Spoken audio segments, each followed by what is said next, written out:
নমস্কার এভরিওয়ান, সবাইকে ওয়েলকাম করছি নতুন আরেকটি রেসিপি দেখার জন্য। আশা করি আপনারা সবাই ভালো আছেন এবং সুস্থ আছেন। আজকে নিয়ে আসলাম আটা দিয়ে বাটি রেশমি পিঠা। পিঠা তো আপনারা অনেকভাবে খেয়েছেন, তবে এই বাটি রেশমি পিঠাটা একবার হলেও খেয়ে দেখতে পারেন। এই পিঠাটা তৈরি করতে গেলে কোনো রকম ঝামেলা করতে হবে না, সহজ উপায়ে পিঠাটা তৈরি করা যাবে। আর একবার তৈরি করে রেখে পুরো বছর সংরক্ষণ করে খাওয়া যাবে। এবার আসি মূল রেসিপিতে, আশা করি আপনাদের ভালো লাগবে।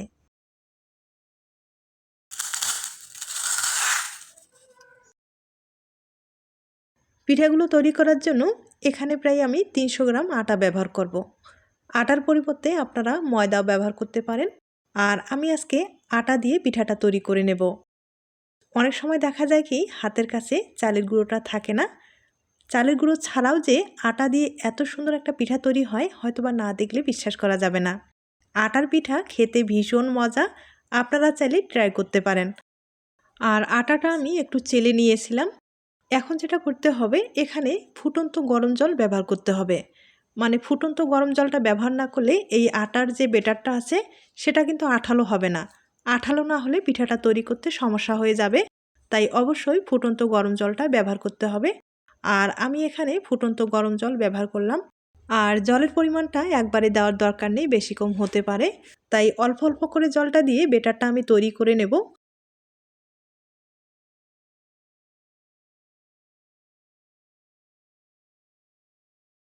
আটা এবং ময়দার যে ব্যাটারগুলো হয় সেগুলো কিন্তু একটু সময় নিয়ে ভালোভাবে তৈরি করতে হয়। আর এখন আমি 5 মিনিটের মতো একটু এভাবেই ঢেকে রেখে দিব, তাহলে সব কিছু একটু সেট হয়ে যাবে। তাহলে ব্যাটারটা কিন্তু আঠালো হবে। আর একবারেই যদি আপনারা জল দিয়ে ব্যাটারটা তৈরি করতে যান, সেক্ষেত্রে আঠালো ভাবটা সেটা আসবে না। তার জন্য 5 মিনিটের মতো একটু ঢেকে রেখে দিলাম। আর 5 মিনিট পরে আমি ফিরে আসছি। 5 মিনিট হয়ে গেছে। এবার কিন্তু জল দিয়ে ব্যাটারটা খুব ভালোভাবে তৈরি করে নিতে হবে। আর এখন যে জলটা আমি ব্যবহার করব সেটা কিন্তু একবারে নর্মাল জল ব্যবহার করলাম। এখানে কিন্তু আর ফুটন্ত গরম জল ব্যবহার করতে হবে না। এখন আমি ব্যাটারটা খুব ভালোভাবে তৈরি করে নেব। আর হ্যাঁ, জলের পরিমাণটা কিন্তু একবারে দিচ্ছি না, একটু একটু করে জলটা দিয়ে ব্যাটারটা আমি তৈরি করে নেব। তবে একটু সময় নিয়ে ভালোভাবে ফেটিয়ে নিতে হবে। আমি একটা হ্যান্ড উইচ দিয়ে খুব ভালোভাবে ব্যাটারটাকে ফেটিয়ে নেব। আপনারা চাইলে হাত দিয়েও কিন্তু ভালোভাবে ফেটিয়ে নিতে পারেন।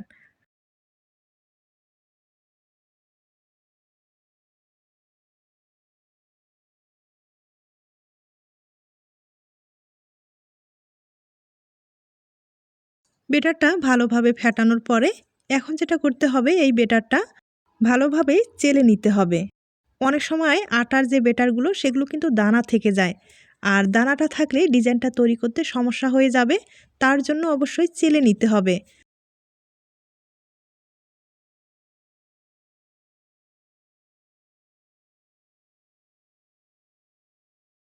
আমি ভালোভাবে চেলে নিলাম আর দেখতেই পারছেন কতগুলো দানা রয়ে গেছে। এই দানাটা থাকলে ডিজাইনটা তৈরি করতে সমস্যা হয়ে যেত।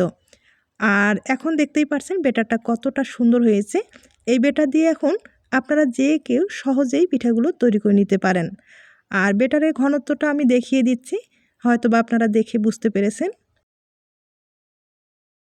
ব্যাটারটা কিন্তু এরকম ঘনই থাকবে, এর চেয়ে পাতলাও করা যাবে না বা ঘনও তৈরি করা যাবে না। এখন এই ব্যাটারটা দিয়ে আপনারা চাইলে হাতের কৌশলে এই পিঠাটা তৈরি করতে পারেন। আর অনেকেই আছে হাতের কৌশলে পিঠাটা তৈরি করতে পারে না, তাদের জন্য আজকে এই রেসিপিটি। আর এভাবে তৈরি করলে আপনারা যে কেউ খুব সহজেই পিঠাগুলো তৈরি করে নিতে পারেন। আর পিঠাগুলো তৈরি করতেও যে সময় লাগে তাও না, আপনার হাতে মাত্র 30 মিনিট সময় থাকলে আটা দিয়ে খুব সহজেই এই পদ্ধতিতে পিঠা তৈরি করে নিতে পারেন। আর একবার তৈরি করে রেখে পুরো বছর সংরক্ষণ করে খেতে পারেন। আমি কিছুটা ব্যাটার একবারে নর্মাল প্লাস্টিকের ব্যাগে ভরিয়ে নিলাম। আপনারা যে কোনো প্লাস্টিকের ব্যাগ ব্যবহার করতে পারেন। আর লবণের যে প্যাকেটগুলো আছে, মানে মোটা যে প্যাকেটগুলো আছে সেগুলো ব্যবহার করতে পারেন। আর যদি মোটা প্যাকেট না থাকে তাহলে একবারে নর্মাল প্লাস্টিকের ব্যাগ দিয়েও আপনারা সহজেই পিঠাগুলো তৈরি করে নিতে পারেন। আমি সামান্য ব্যাটারে একটু ফুড কালার ব্যবহার করলাম দেখার সৌন্দর্যে। আপনাদের পছন্দ হলে দিয়ে দিবেন, না হলে স্কিপ করতে পারেন। এবার প্লাস্টিকের মুখটা ছোট্ট করে আমি কেটে নিলাম। এরপরে ঘুরিয়ে ঘুরিয়ে একটা ডিজাইন তৈরি করে নিলাম। এটা কিন্তু ডিজাইনের কিচ্ছু না, শুধু আঁকা বাঁকা করে ঘোরালেই হয়ে যাবে। আর এই পিঠাগুলো তৈরি করতে গেলে একটা ফ্রাই প্যান হলে ভালো হবে। তবে যে কোনো কড়াই হলেই হবে, কোনো সমস্যা নেই। কড়াইটা কিন্তু হাই হিটে গরম করার পরে একবারে লো করে দিতে হবে চুলার আঁচটা। এরপরে কিন্তু পিঠাগুলো তৈরি করলে খুব ইজিভাবে উঠে আসবে, কোনো সমস্যা হবে না। আর এখন যেটা করতে হবে, এই পিঠাগুলো তুলে একটা প্লাস্টিকের ঢাকনা ব্যবহার করব। প্লাস্টিকের ঢাকনায় ভালো একটা শেপ আসবে। আপনাদের যদি ছোট বাটি থাকে, বাটির শেপে আপনারা পিঠাগুলো তৈরি করে নিতে পারেন। এই জন্য নাম দিয়েছি আমি বাটি রেশমি পিঠা। তবে এই পিঠাগুলো গরম অবস্থায় এই শেপটা নিয়ে আসতে হবে, তাছাড়া ঠান্ডা হওয়ার পরে এই শেপটা কিন্তু হবে না। তবে বাটি ব্যবহার করেন অথবা প্লাস্টিকের যে ঢাকনাগুলো আছে সেগুলো ব্যবহার করেন, কোনো সমস্যা নেই। হালকা করে কিন্তু তেল লাগাতে ভুলবেন না। আর আমি প্লাস্টিকের ঢাকনায় সামান্য পরিমাণে একটু তেল লাগিয়ে নিলাম। এরপরে এভাবে কিন্তু পিঠাগুলো তৈরি করার পরে চাপ দিয়ে বসাতে হবে। তবে আবারও বলছি, গরম অবস্থায় এই কাজটা করে নিতে হবে। ঢাকনাটা কিন্তু পুরোপুরি আমার ভর্তি হয়ে গেছে, দেখতে পারছেন। এবার পিঠাগুলো একটা প্লেটে ঢেলে নিব। আর এই প্লেটটা সহ কিন্তু শুকাতে হবে, এগুলো বেশি নাড়াচাড়া করার দরকার হবে না। নাড়াচাড়া করলে এগুলো কিন্তু ভেঙে যাওয়ার সম্ভাবনা বেশি থাকে।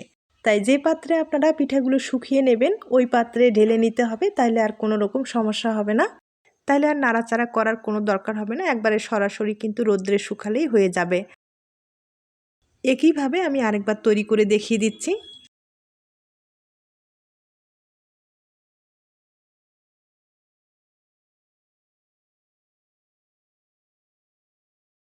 এই পিঠাগুলো না শুধু আঁকাবাঁকা করে ঘোরালেই একটা ডিজাইন হয়ে যায়। তবে এই পিঠাগুলো যদি একটু ঘন করে দেওয়া যায়, তাড়াতাড়ি প্লাস্টিকের ঢাকনায় হোক বা বাটি হোক ভর্তি হয়ে যাবে, পিঠাগুলো খুব তাড়াতাড়ি তৈরি হয়ে যাবে। আর এই শেপটা নিয়ে আসতে চাইলে আমি আবারও বলছি, গরম অবস্থায় কিন্তু এরকম প্লাস্টিকের ঢাকনা ব্যবহার করতে পারেন, অথবা ছোট্ট যে বাটিগুলো আছে বাটিও ব্যবহার করতে পারেন।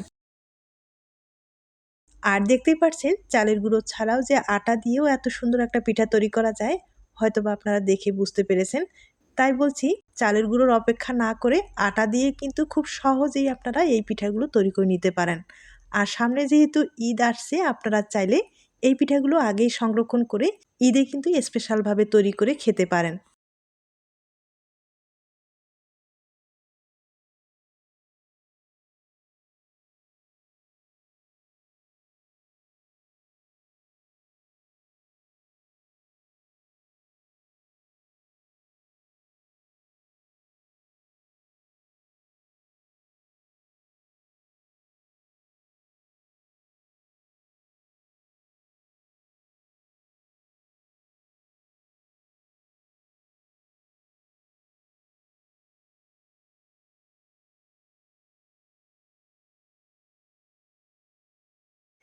আমি আপনাদের কয়েকটা তৈরি করে দেখিয়ে দিলাম। আর একইভাবে কিন্তু অনেকগুলো তৈরি করা হয়ে গেছে, একবার দেখিয়ে দিচ্ছি। এগুলো কিন্তু এখন রোদ্রে শুকাতে হবে। তবে রোদ্রের যদি ব্যবস্থা না থাকে সেক্ষেত্রে কিন্তু ফ্যানের নিচে রেখেও শুকাতে পারেন। তবে রোদ্রে শুকালে বেশি ভালো হয়, আর অনেক দিন পর্যন্ত তাহলে সংরক্ষণ করা যাবে। আর আমি একইভাবে অনেকগুলো পিঠা তৈরি করে নিলাম। এগুলো কিন্তু আমি রোদ্রে শুকিয়ে নিলাম। আর রোদ্রে শুকাতে একদিনের মতো সময় লেগেছে। তবে আপনারা বেশি দিন সংরক্ষণ করতে চাইলে অবশ্যই 2 দিনের মতো ভালোভাবে রোদ্রে শুকাতে হবে, তাহলে পিঠাগুলো অনেক দিন পর্যন্ত ভালো থাকবে। আর রোদ্রে শুকার পরে দেখতেই পাচ্ছেন শেপটা কতটা সুন্দর হয়েছে, কোনো রকম কিন্তু আঁকাবাঁকা হয়নি। তাই বলছি, আপনারা চাইলে কিন্তু প্লাস্টিকের ঢাকনা ব্যবহার করতে পারেন, অথবা যে কোনো বাটির শেপে পিঠাগুলো তৈরি করে নিতে পারেন। আর পিঠাগুলো দেখতে ভীষণ সুন্দর হয়, আপনাদের পছন্দ হলে এই শেপটা তৈরি করতে পারেন। আর এখন আমি এখান থেকে কিছুটা পিঠা নিয়ে আপনাদের ভেজে দেখিয়ে দেব, আর বাকিটা সংরক্ষণ করা যাবে।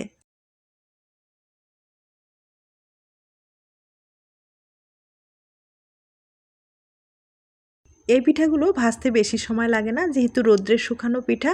তেলে দেবেন আর তুলে নেবেন। আর পিঠাগুলো বেশি আছে ভাজতে গেলে কিন্তু লালচে হয়ে যাবে। আর যেহেতু আটার পিঠা, আটার পিঠা কিন্তু তেলে দেওয়ার সাথে একটু লালচে হয়ে যায়। তাই বলছি, হালকা আছে পিঠাগুলো কিন্তু ভেজে নিতে হবে। আর ভাজতে বেশি সময় লাগে না, তেলে দেবেন আর তুলে নেবেন। আর দেখতেই পারছেন ভাজানোর পরে কতটা সুন্দর হয়েছে। একইভাবে আমি কয়েকটা পিঠা আপনাদের ভেজে দেখিয়ে দিচ্ছি।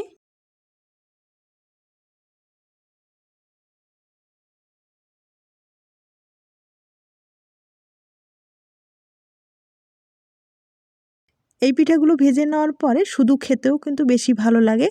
আর আপনারা চাইলে চিনির শিরা অথবা গুড়ের শিরা তৈরি করে পিঠাগুলোর উপরে ছড়িয়ে দিলে পিঠাগুলো খেতে কিন্তু আরও ভালো লাগবে। কিংবা শুধু চিনিও একটু ছড়িয়ে দিয়ে খেতে পারেন, তাতে খেতে ভালোই লাগবে। আমি কিন্তু একইভাবে অনেক কয়েকটা পিঠা আপনাদের ভেজে দেখিয়ে দিলাম। আর এখন একটা ভেঙে দেখিয়ে দিচ্ছি। তার আগে ছোট্ট একটা রিকোয়েস্ট থাকবে, পিঠার এই রেসিপিটি আপনাদের কাছে যদি ভালো লেগে থাকে বা আপনার কোনো উপকারে আসতে পারে তাহলে কিন্তু একটা লাইক দিতে পারেন।